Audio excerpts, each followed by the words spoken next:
Hi there, and welcome to the Daily Gardener, and thank you for listening. I'm your host, Jennifer Ebling. It's February 18th. Today, we celebrate a man who wrote one of the most influential herbals in history and the French botanist who created the modern strawberry. We'll learn about the father of paleobotany and the sweet little orchid known as the moccasin flower. Today's unearthed words feature words about winter. And we grow that garden library with the diary of a fabulous nurserywoman and garden designer. I'll talk about a garden item to get hung up on, and then we'll wrap things up with the fascinating birth flowers for the month of February. But first, I just want to say thanks to all of you who have sent your well wishes to me. I was in a bad car accident on Monday night. I'm doing much better, and thankfully, no one was seriously hurt, which is always the most important thing. Here's today's curated articles. First up is an article from JSTOR Daily. They're featuring their February plant of the month, the sensitive plant. JSTOR is a digital library for scholars, researchers, and students. I love the sensitive plant. Whenever you touch it, the leaves fold up like a fan along its stem. JSTOR's article says, at first glance, Mimosa pudica is a plant that most people would consider a weed. It grows close to the ground with countless delicate leaflets, puffy pinkish balls of flowers, and small bunches of legumes. So it makes sense that the Mimosa pudica would be known as the humble plant. But what about its association with other names like the herb of love or the sensitive plant? Well, according to the botanist John Lindley, the humble plant had been introduced from its native Brazil to every part of the world, not only for its beauty, but for its curious sensibility. In response to certain stimuli, the many small leaflets and leaves of Mimosa pudica rapidly fold in on each other. When Linnaeus considered what separated the living from non living things, he famously wrote, "Stones grow, plants grow and live, animals grow, live, and feel." With the mimosa's apparent ability to feel, many people questioned whether the sensitive plant took on animal characteristics with its strong reaction to touch. The sensitive plant fascinated 18th century botanists, scientists, and poets who often compared the plant to animals because of the reaction of the plant contracting after being touched. Erasmus Darwin wrote about the sensitive plant in a poem called The Botanic Garden. Here's what he wrote. Weak with nice sense, this chaste mimosa stands. From each rude touch, withdraws her timid hands. Oft as light clouds overpass the summer glade, and feels, alive through all her tender form, the whispered murmurs of the gathering storm, shuts her sweet eyelids to the approaching night, and hails with freshened charms the rising light. If you'd like to check out JSTOR's article on the plant of the month, the sensitive plant, just search for the word sensitive the next time you're in the Facebook group for the show, and this post will pop right up. Then next up is a post from Gardening Know-How. The title caught my attention because it says Honey Plant Growth Stimulator, using honey to root cuttings. Here's an excerpt. Many people have found success with using honey to root cuttings. It is, after all, a natural antiseptic and contains antifungal properties, allowing the little cuttings to remain healthy and strong. Some people have even added honey to willow water to aid in rooting.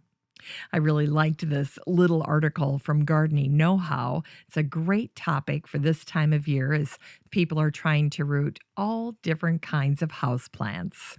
If you'd like to check out this post for yourself in the Facebook group for the show, just search for the word honey, and this post will pop up. Now, if you'd like to join the Facebook group for the show, the listener community, all you have to do is the next time you're in Facebook, head on up to the search bar, type in the Daily Gardener community, and request to join. Then I'll get a notification on my phone and I'll admit you into the group. It's just that easy. Here's today's brevities. Today is the birthday of Valerius Cordus, who was born on this day in 1515. Cordus was the author of one of the most influential herbals in history. In fact, centuries later, the botanist Thomas Archibald Spragg republished the Herbal of Valerius Cordus with his older sister, who he considered to be the best botanist in his family of botanists. And when the book published, Sprague gifted her with a personal and gorgeous bound copy, and he had the book dedicated to her in Latin, basically thanking her for all that she had taught him and for collaborating with him. Now, as for Valerius Cordus, he died young at the age of 29. He'd contracted malaria. In 1544, Valerius had spent the summer botanizing in Italy with two French naturalists. At some point, he had waded into the marshes in search of new plants. When he became sick a short time later, his friends brought him to Rome, and then they continued on to Naples. When they returned for him, they found their friend Valerius had died. We owe a debt of gratitude to the Swiss botanist Conrad Gesner, who had the sense to collect Valerius Cordus's prolific writings and to preserve and publish them. One expert once said, "There was Theophrastus, then there was nothing for 1800 years. Then there was Cordus." The genus Cordia is named in honor of Valerius Cordus. Cordias are in the borage family, and many cordias have fragrant, showy flowers. And some cordias produce edible fruits with strange and fascinating names like clammy cherries, glueberries, sebestin, or snotty gobbles. And today is the anniversary of the death of the French botanist, gardener, and professor at Versailles, Antoine Nicolas Duchesne, who died on this day in 1827.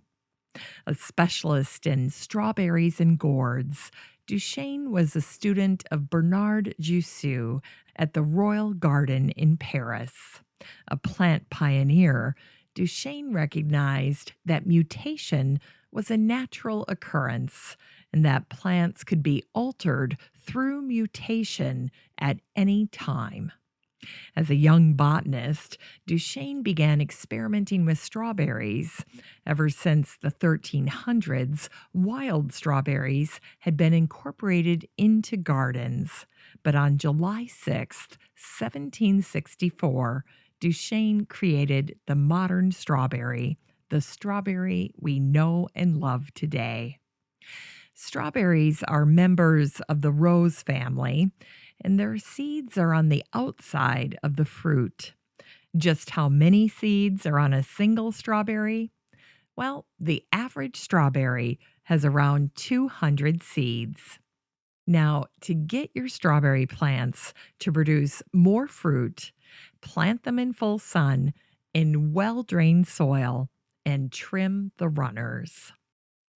And today is the anniversary of the death of the French botanist and the father of paleobotany, Adolphe Theodore Brongniart, who died on this day in 1873.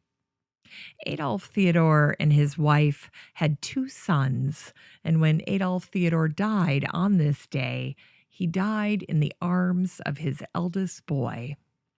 As one of the most prominent botanists of the 19th century, Adolphe Theodore worked to classify fossil plant forms, and he did so even before Charles Darwin. Adolphe Theodore's work provided content for his book on the history of fossil plants in 1828. Adolphe Theodore published his masterpiece when he was just 27 years old. Adolphe Theodore's writing brought him notoriety and gave him the moniker Father of Paleobotany. He was also called the Linnaeus of fossil plants. A paleobotanist is someone who works with fossil plants. Plants have been living on our planet for over 400 million years, so there are plenty of fossil plants to study and catalog. Now, Adolphe Theodore was not so much of a fossil plant discoverer as he was a fossil plant organizer. He put fossil plants in order and then applied principles for distinguishing them. In 1841, at the age of 40, Adolphe Theodore received the Wollaston Medal for his work with fossil plants. It's the highest award granted by the Geological Society of London. The honor would have made his geologist father, Alexander, very proud. Adolphe Theodore was a professor at the Paris Museum of Natural History. He was the backfill for André Michaux, who had left to explore the flora of North America. And it was on this day in 1902 that the showy lady's slipper became the state flower of Minnesota. The lady's slipper orchid was discovered in 1789 by the botanist William Ayton. The common name lady's slipper is from the unusual form of the third petal that makes that part of the bloom look like a little shoe. During his lifetime, Charles Darwin repeatedly tried to propagate the lady's slipper orchid. He never succeeded. Now, the growing conditions of the lady slipper are quite particular, which is why they are almost impossible to keep in a traditional garden. And it's also illegal to pick, uproot, or unearth the flowers, which was a problem in the 1800s when people collected them almost to extinction. Since 1925, the lady slipper has been protected by Minnesota state law. In the wild, lady slippers grow in swamps, bogs, and damp woods.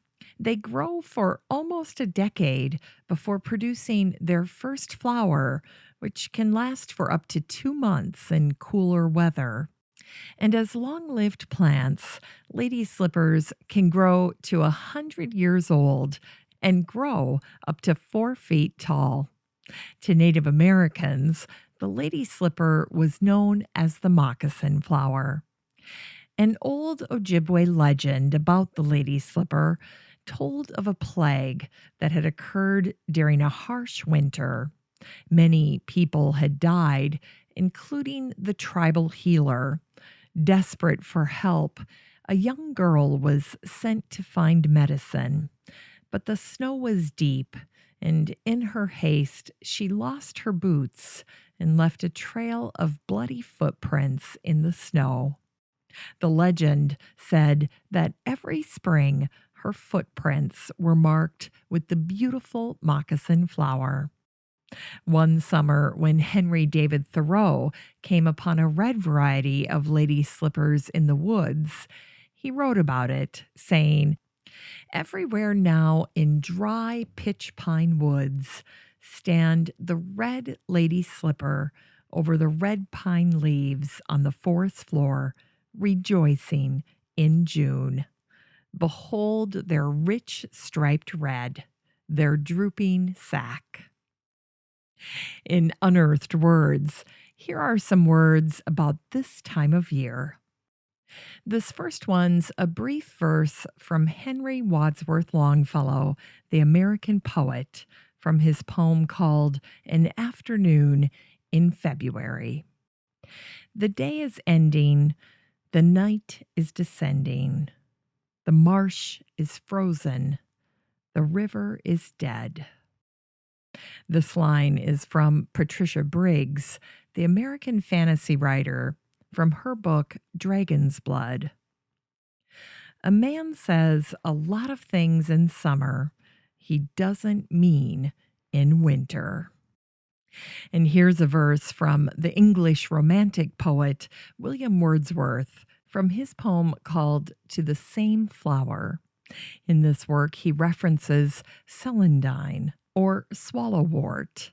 It's a little yellow flower, and in medieval lore, it was believed that mother birds dropped the juice of the celandine into the eyes of their blind little babies.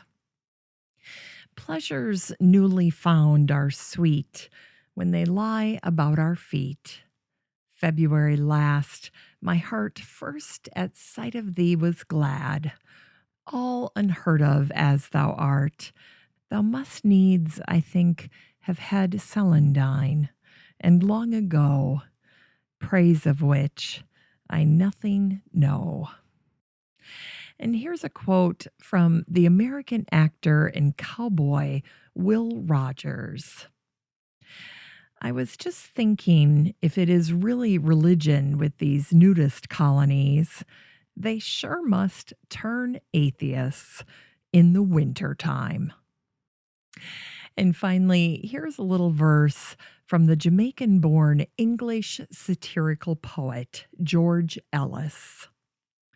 The 12 months, snowy, flowy, blowy, showery, flowery, bowery, hoppy, croppy, droppy, breezy, sneezy, freezy. It's time to grow that garden library with today's book, Beth Chattow's Garden Notebook by Beth Chattow, one of my favorites. Beth's book was a monthly record of everything she did in her garden and her work. Her chapters covered the garden, but also bits from her life. From a personal standpoint, Beth shared her successes as well as her failures. She was a business owner and ran a garden center, and she also showed a garden at Chelsea, which was a tremendous thrill, but also an incredible amount of work. Beth gardened for over 4 decades, and she appreciated the time factor of gardening and the patience required to grow a garden and grow into a good gardener. She wrote, "As certain of our plants take many years to mature, so it takes a long time to grow a genuine plantsman. Those of us who have been at it longest know that one lifetime is not half enough once you become aware of the limitless art of gardening." And here's an excerpt from her chapter on January. Beth's talking about a mass planting of shrubs that appeared less than enticing in her winter landscape. She wrote, "I remember several years ago suddenly feeling very dissatisfied with a group of shrubs which had not faltered when they were full of leaf and for a few weeks blossom during the summer. But now, leafless and with nothing distinguished about their habit of growth, the whole patch looked muddled, formless, and lifeless. By removing some of it, planting a holly and mahonia among the rest, together with vigorous sheaves of the evergreen Iris photodissima citrina nearby, and patches of small-leafed ivies as ground cover, the picture became much more interesting in winter and now forms a better background to the summer carnival which passes before it. In her book, Beth writes in conversation at times with the reader.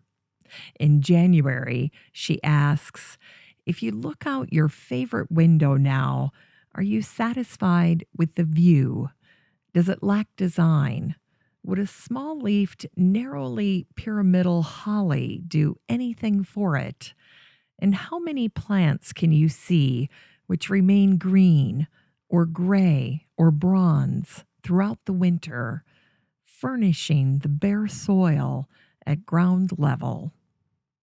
Finally, Beth begins her chapter on February with a word about how, for many nursery owners and landscapers, this time of year can feel overwhelming as the full weight of the season's work is anticipated.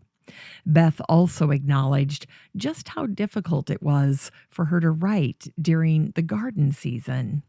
This is a common challenge for garden writers who are too busy gardening in the summer to write, but then can find less inspiration to write in the winter without their gardens. Beth wrote, "This morning I awoke to hear the grandfather clock striking 4 a.m. and was immediately alert, all my present commitments feverishly chasing themselves through my head. Apart from a garden I have foolishly agreed to plan, there is the Chelsea Flower Show nudging more and more insistently as the weeks rush towards May. Usually I have a nucleus of large plants and shrubs in containers that provide an established-looking background, but the sudden severe weather in January has killed off several of my old plants. I have no frost-free place large enough to protect them all. In normal winters, a plastic-covered tunnel has been sufficient." Another commitment is this notebook, which has been fermenting in my mind for several months. I would like to write it to record some of the ups and downs of a nursery garden, but my one fear is not finding time to write decently. Even keeping up a scrappy diary becomes difficult as the sap rises. Ugh, I love this book. You can get a used copy of Beth Chatto's Garden Notebook and support the show using the Amazon link in today's show notes for under $9.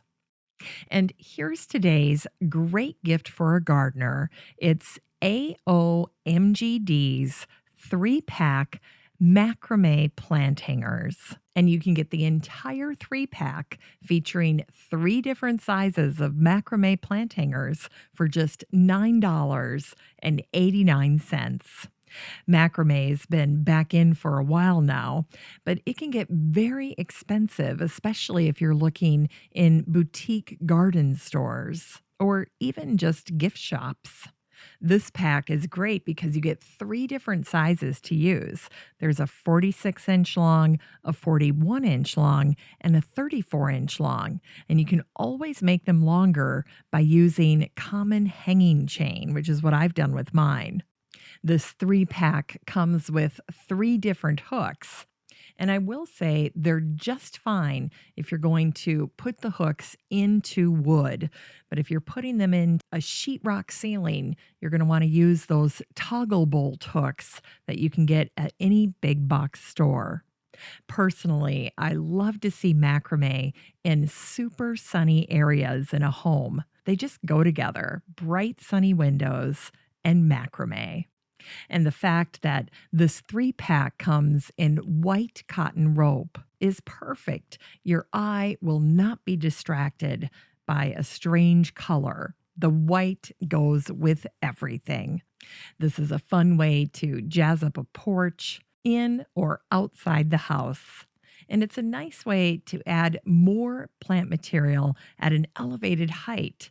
So if you've designated a room in your house to be your indoor conservatory, or if you have a bright corner of your living room that's suddenly become your little indoor plant repository, this little 3-pack might just add the little punch of vertical green that you've been looking for.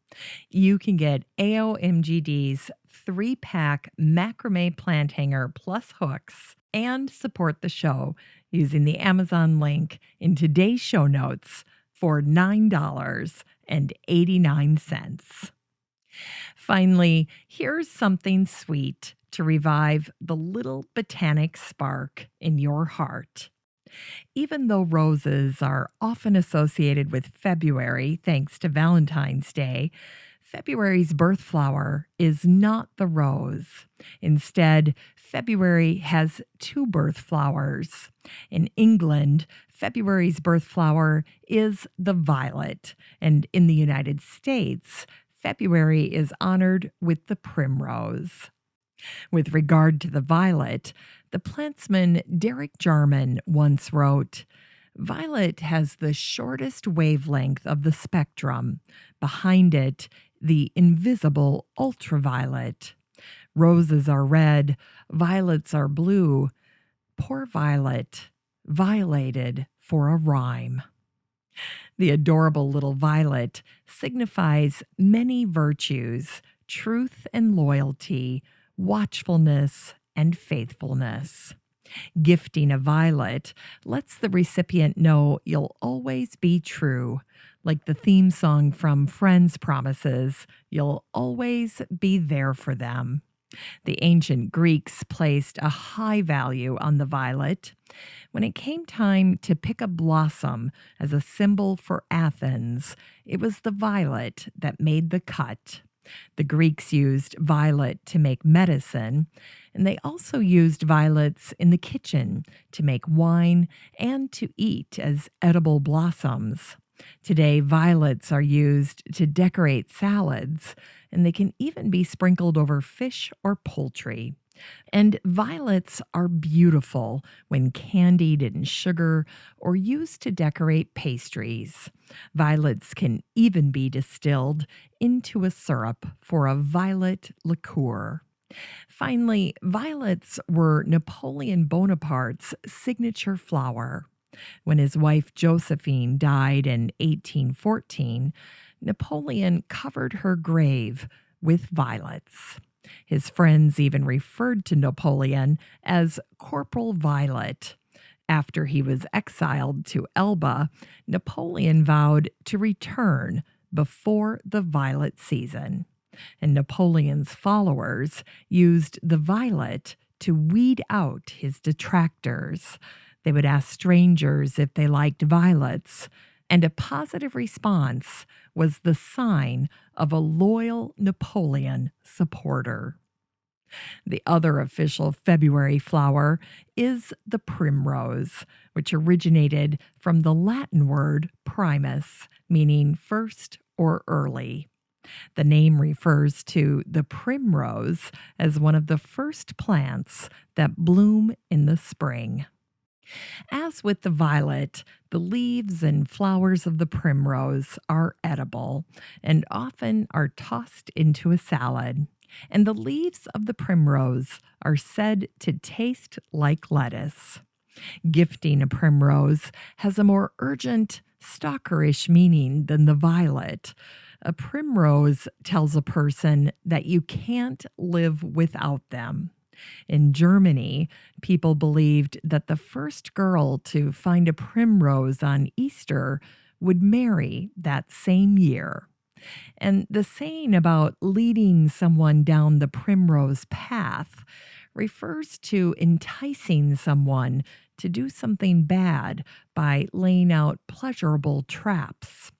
The phrase originated in William Shakespeare's Hamlet as Ophelia begs her brother, "Do not, as some ungracious pastors do, show me the steep and thorny way to heaven, while like a puffed and reckless libertine, himself the primrose path of dalliance treads."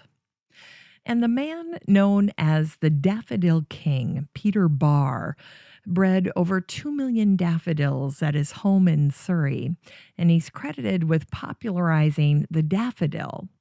Yet when Barr retired, he went to Scotland and grew not daffodils, but primroses.